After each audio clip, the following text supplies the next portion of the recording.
বিসমিল্লাহির রহমানির রহিম। আসসালামু আলাইকুম সুপ্রিয় দর্শক। সন্তান ভূপৃষ্ঠ হওয়ার পর সন্তানের নাম রাখা অত্যন্ত জরুরি। কেননা নবী করিম সাল্লাল্লাহু আলাইহি ওয়াসাল্লাম বলেছেন, কিয়ামতের দিন আল্লাহ বান্দা এবং তার পিতামাতার নাম ধরে রাখবেন। সুতরাং তোমরা সুন্দর নাম রাখো। তাই আজকে আমি আপনাদের জন্য নিয়ে এসেছি মেয়েদের ইসলামিক নাম এবং অর্থ। তাহলে চলুন দেখে আসি।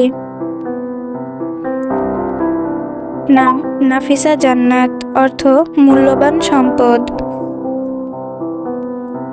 নাম মারওয়া জান্নাত, অর্থ পবিত্র সৌন্দর্যময় স্বর্গ। নাম মারওয়া জান্নাত, অর্থ উঁচু মর্যাদার। নাম আয়াত নূর, অর্থ কোরআনের আয়াতের আলো। নাম ইনায়া রাহমা, অর্থ দয়ালু করুণা। নাম লাইবা নূর, অর্থ জান্নাতের পরী।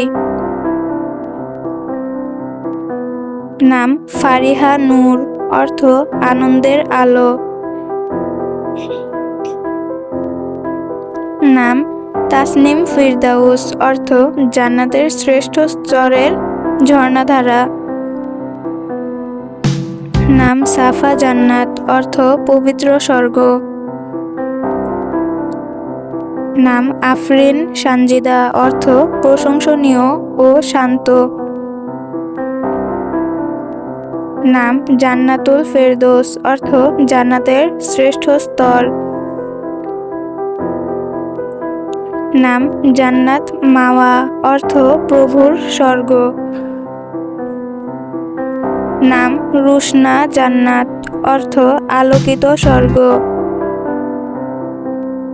নাম জুহাইরা নূর, অর্থ উজ্জ্বল ফুলের আলো। নাম আমাতুল হুর, অর্থ হুরের দাসী। নাম আয়েশা রাহমা, অর্থ শান্ত ও দয়ালু জীব। নাম রাইহানা সাউদা, অর্থ সুবাসিত ও মহিমান্বিত। নাম হাফসা ফেরদৌস, অর্থ সাহসী ও শ্রেষ্ঠ জান্নাত। নাম মারিয়া নূর, অর্থ বিশুদ্ধ আলোকিত নারী। নাম রুকাইয়া হুর, অর্থ রুকাইয়ার মতো জান্নাতি পরী। নাম হাবিবা জান্নাত, অর্থ প্রিয় স্বর্গ। নাম তাসনিম হুর, অর্থ জান্নাতি ঝর্ণার পরী।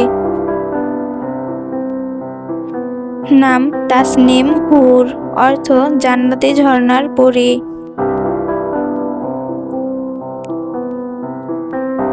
এই ছিল আমাদের আজকের ভিডিও। ভিডিওটি ভালো লাগলে সাবস্ক্রাইব করে পাশে থাকবেন। বাচ্চাদের যে কোনো নামের অর্থ জানতে চাইলে আমাদের কমেন্ট করতে পারেন। সবাই ভালো থাকবেন, সুস্থ থাকবেন। আল্লাহ হাফেজ।